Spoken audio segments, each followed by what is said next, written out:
Then let us see the expectation maximization or EM algorithm. So in many real world inference problems, the critical challenge is incomplete data. This incompleteness comes in the form of latent or hidden variables. EM algorithm provides an easy and an elegant way to resolve the issue of incomplete data. So this will allow us to estimate model parameters even when we cannot fully observe the underlying process. So I will walk you through a classic example, the coin flipping problem, to have a better understanding of the EM algorithm. We begin with the definition of EM algorithm and then we'll see the purpose of it. EM algorithm is a powerful method for finding the maximum likelihood or maximum posteriori estimates of parameters in probabilistic models. So it depends on the posterior probability.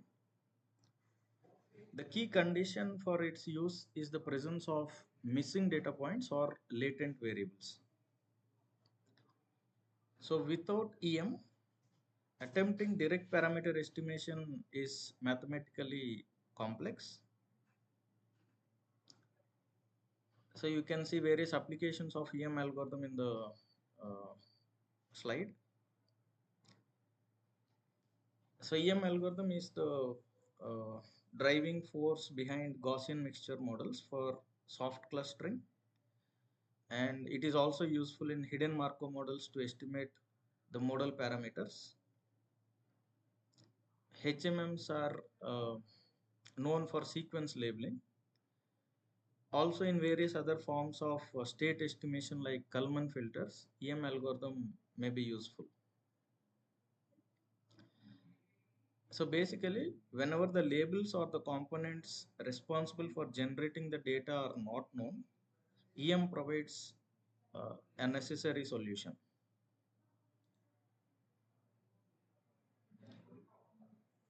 So let us consider the classic coin flipping problem. Imagine you have two coins, coin A CA and coin B CB. So each of these two coins are defined by an unknown bias. Theta A is the bias for coin A and theta B is the bias for coin B. So because they are biased coins, chances of seeing heads and tails are not same.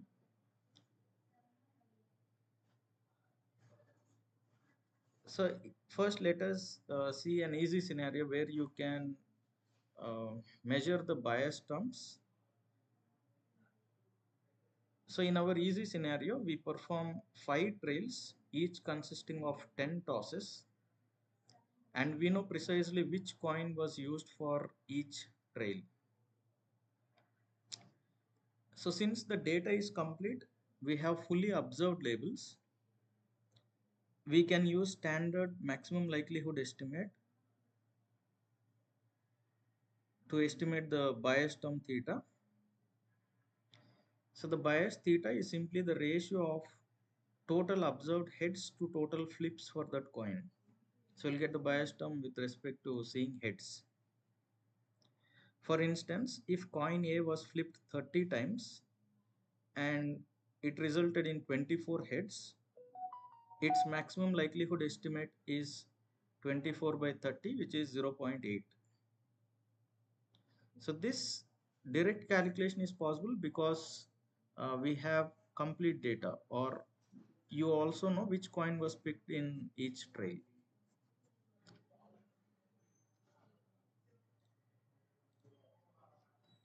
So now let us introduce the complexity that necessitates the EM algorithm. Imagine the same 5 trails are performed, but this time the coin used for each trail is not known. We only observe the results, the count of heads and tails, but not the coin label. This label is now our latent variable or the missing data. You can see the information in the table. We have the raw observation, heads and tails. but the final column, the coin label, is not known. So this can have a profound impact on estimating the model parameters. So in fact, it is not possible to simply sum up the counts of coin A and coin B to estimate the maximum likelihood estimate,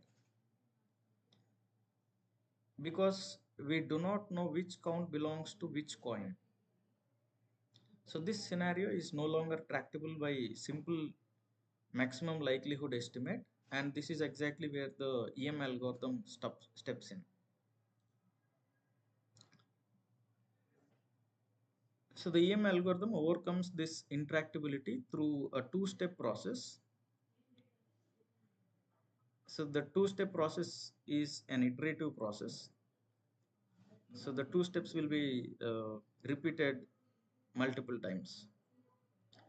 So the algorithm is founded on iterating between the expectation step or the E step and the maximization step or the M step.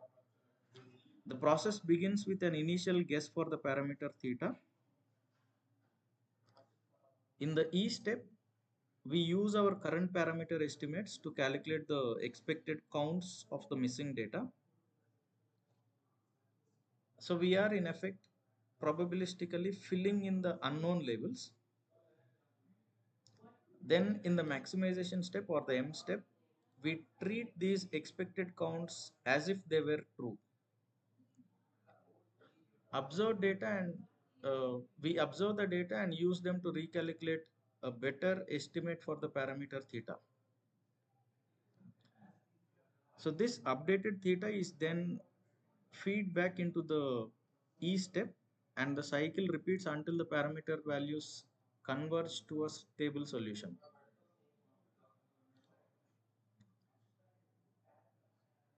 So since we cannot calculate the parameters directly, we must provide an initial guess for theta 0. So in our example, we might randomly choose an initial bias for coin A, theta A to 0.6, and coin B's theta B to 0.5. So the choice of initial values can be important, as EM is sensitive to initialization and may sometimes converge to local maxima. So these initial estimates are then passed to the first expectation step or the E step.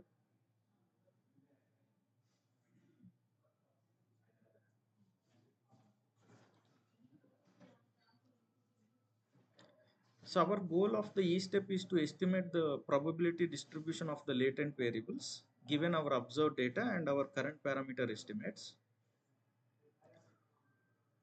For each trail, we calculate the likelihood that the observed outcome was generated by coin A versus coin B using the binomial distribution formula.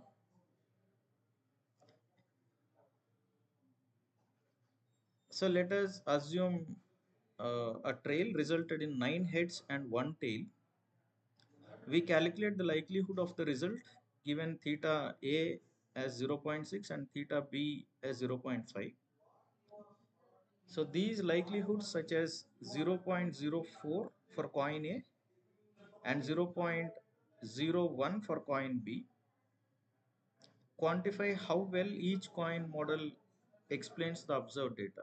So you substitute the number of trails in place of n, number of flips resulted in heads in place of x, and the theta value 0.6 for coin A and the theta value 0.5 for coin B. So then you will get the new model estimates as 0.0403 for coin A and 0.0098 for coin B. So anyways, these are not the final probabilities. They must be normalized such that they sum up to 1.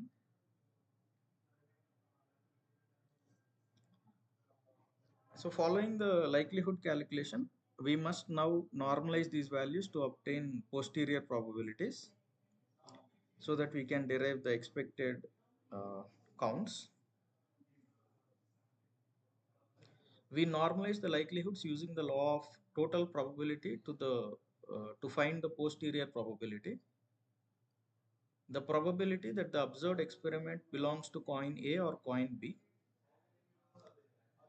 So for example, for the same trail we have seen in the last slide, which resulted in 9 heads and 1 tail, the probability of it belonging to coin A is 0.8. This is the normalized likelihood, while the probability of it belonging to coin B is 0.2, the normalized value. So this probability is now used to fractionally assign the observed heads and tails to each coin. If a trail had 9 heads and 1 tail, then the probability of having chosen coin A given the number of heads and tails is 0.8. So we attribute 9 times 0.8, which is 7.2. We sum these fractional expected counts across all trails. This creates the expected complete data set that we will use in the next step. So we will see an example problem to understand the implementation clearly. With our expected complete data, we can now proceed to the maximization step. The M step is straightforward. We assume the expected counts calculated in the E step are the true counts, and we recalculate the parameters using the simple maximum likelihood estimate formula. By aggregating the total expected heads and total expected flips for all 5 trails, hypothetically, the number of heads total up to 21.3,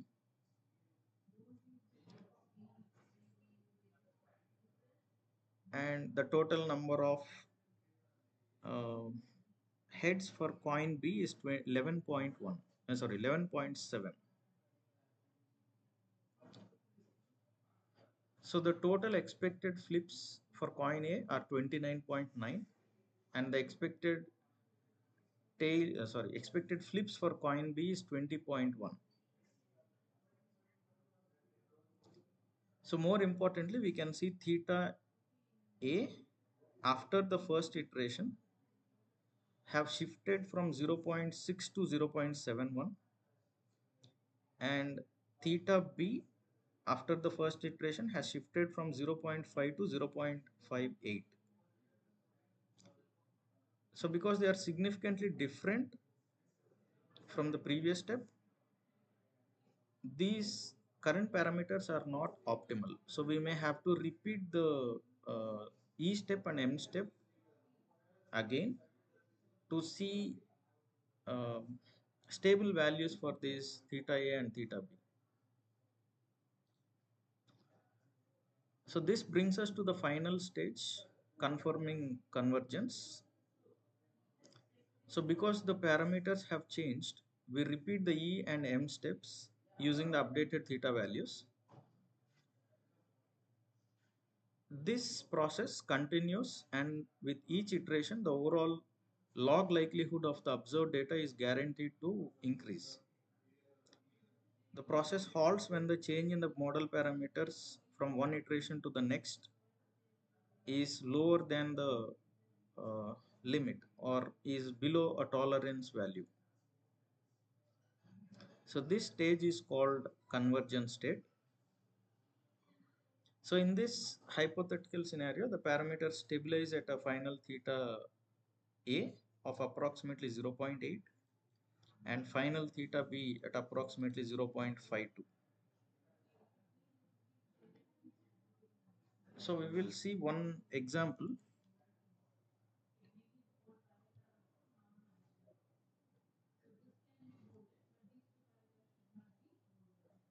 So when we come across incomplete data, direct computation of maximum likelihood estimate becomes impossible due to the summation and integration overall all possible hidden states is not possible.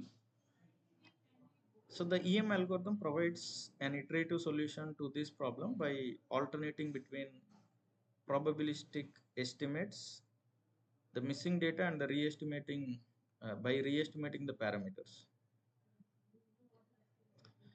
So we begin with the with making an initial random guess for the theta values. So theta A, the initial guess for theta A is 0.6 and the initial guess for theta B is 0.5.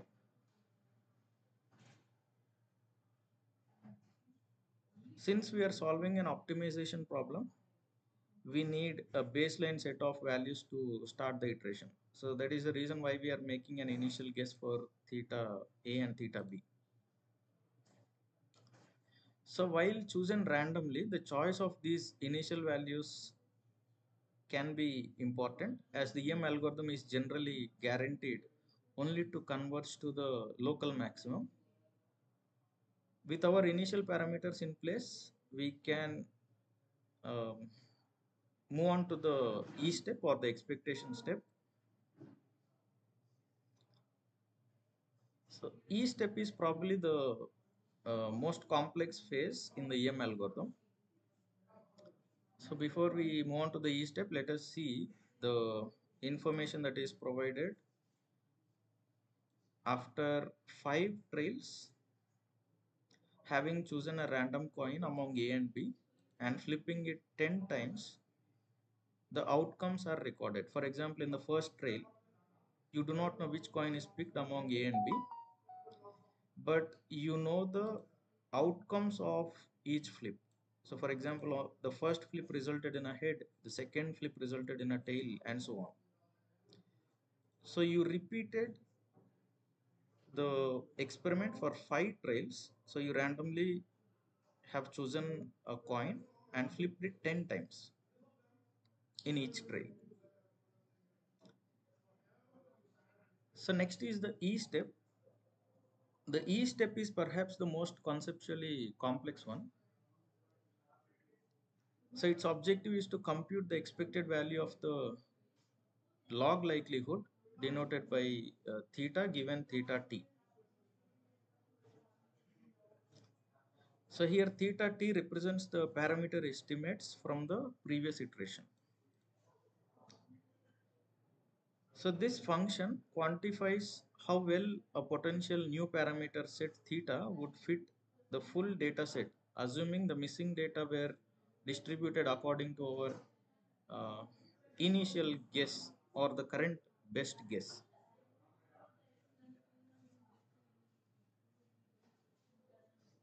So in practice for many models, this step simplifies to calculating fractional counts or soft assignments of the observed data points to the different latent components. So let us see how we got the 0.45 for the first trail, expecting that the coin was A, and how we got this 0.55 for coin B, having given the same outcomes. So this is for trail 1, and these are the probabilistic values for the remaining trails, trail 2, 3, 4, and so on.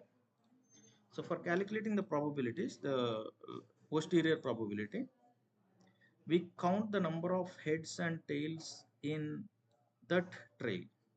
So for trail 1, you can see there are 5 heads and 5 tails. So having assumed that the theta values for coin A is 0.6 and theta B value is 0.5, you can substitute it in place of, so you can substitute it in place of the binomial likelihood estimate here. So n is 10 in our experiment because we flipped the coin 10 times. X is 5 because 5 times the coin resulted in a head, so X is 5. And theta value for coin A is 0.6, which was our initial guess, and theta value for coin B is 0.5. again, which is our initial guess. So now I will substitute these values in the binomial calculator. So let us make use of this online calculator. So probability of success to trail, uh, success on a trail.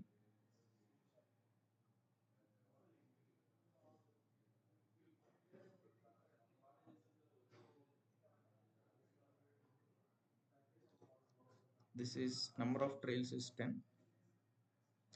Number of success is 5 because it resulted in 5 hits. And the probability is the theta value. For coin A, the theta value is 0.6. So let us calculate the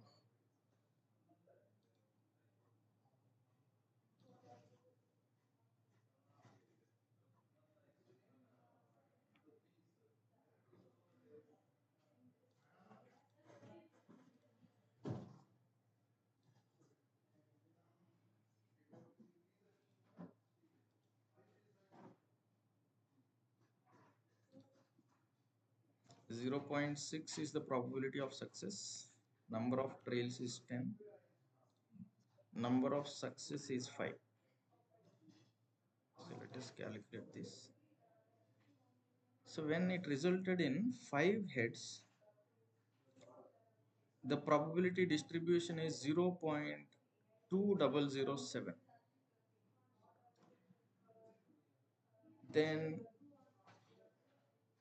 for 6 heads it is 0.2508. For 7 heads it is 0.215. For 8 heads it is 0.1209.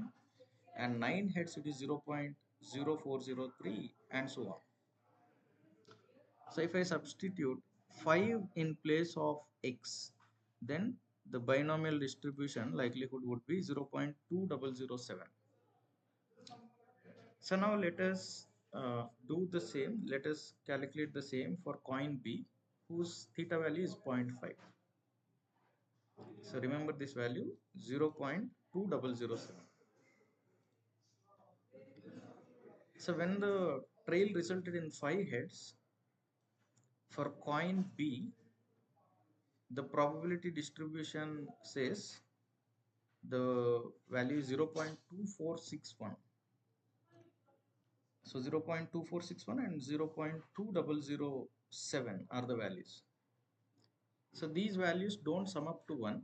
So you may have to normalize them to make them sum up to 1. So I will use the calculator. So 0.2007 divided by 0.2007 plus, sorry,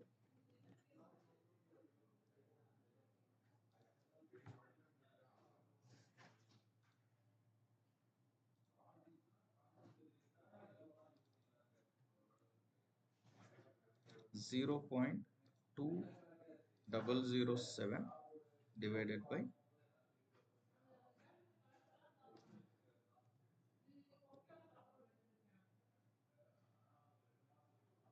0.2007.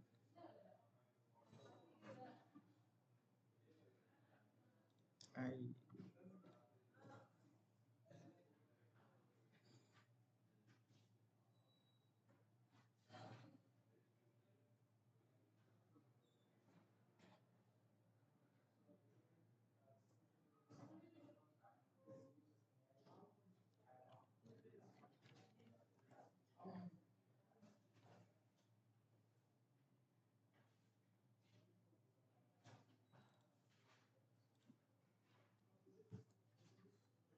0.2007 divided by 0.2007 plus 0.2461. So this is the normalized value for coin A. Similarly, for coin B, it should be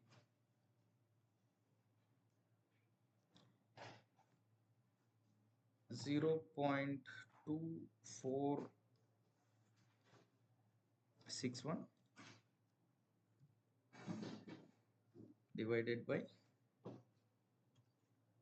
0.2461 plus 0.2007.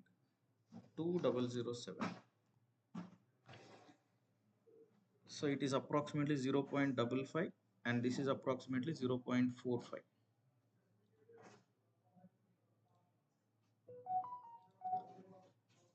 So that's how we got these values.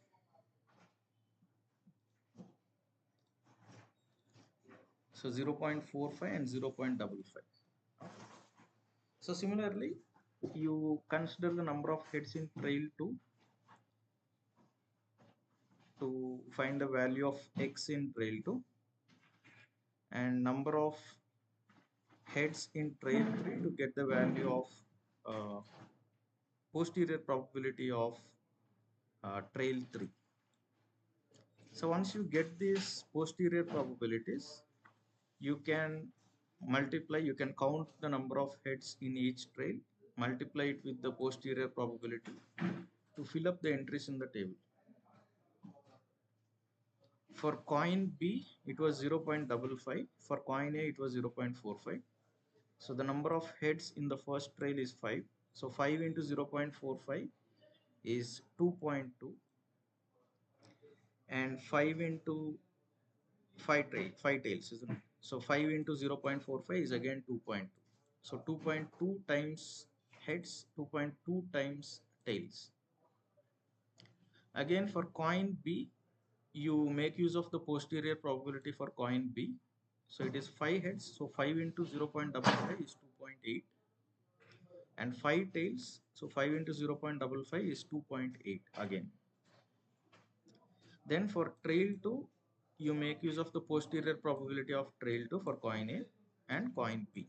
So for coin A's posterior probability, you fill up the details under this column for coin A's column, and the probability of coin B, you fill up the values under this column, coin B.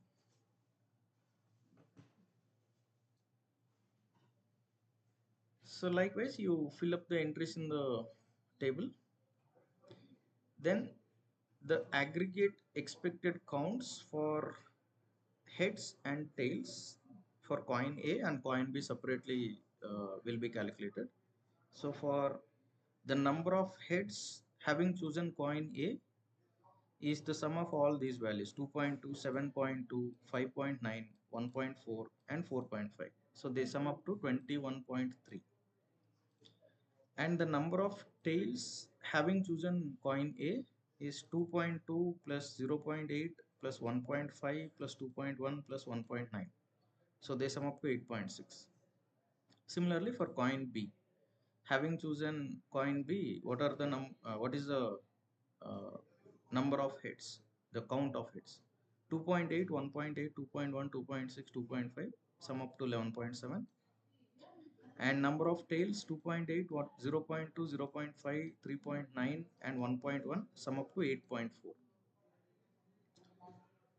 So once you get these aggregate counts, the M step or the maximization step is an optimization task.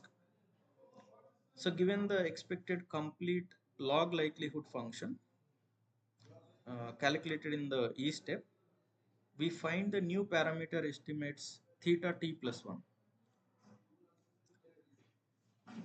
So our goal is to update the parameters to maximize the probability of the expected complete data.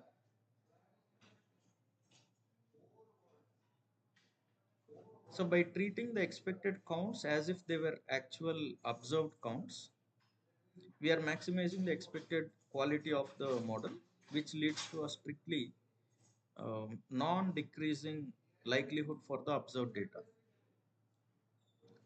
So once theta t plus 1 is determined, we have a new better set of parameters. So 0.71 is the new parameter estimate for theta a.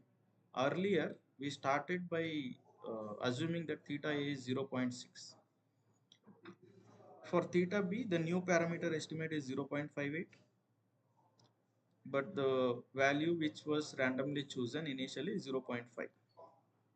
So now, because the initial estimates are very different from the new estimates, these are still not optimized values. So for optimizing them further, you may have to repeat the process again with new set of theta values. So for the next step, the theta A will be 0.71 and theta B would be 0.58. Again, you make the estimates for the posterior probabilities, fill up the entries in the table, count the number of heads and tails for each coin, and then in the maximization step, you estimate the new parameter values for theta A and theta B. So following the maximization step, we evaluate whether to terminate the iterative process or not. Convergence is typically achieved when the change in parameters or the change in expected log likelihood between any two successive iterations is below a tolerance threshold. So if the condition is met, then the algorithm stops and the theta t plus 1 is our final estimate. So if the change is still significant, the new parameters are feed back into the E step and the cycle repeats. So this iterative process is the uh, idea behind EM algorithm. It leads towards a locally optimal parameter estimates. So here for this example, after 10 iterations, so you can see theta values converge at 0.8 for theta A and 0.52 for theta B. So that's all for now. Thank you.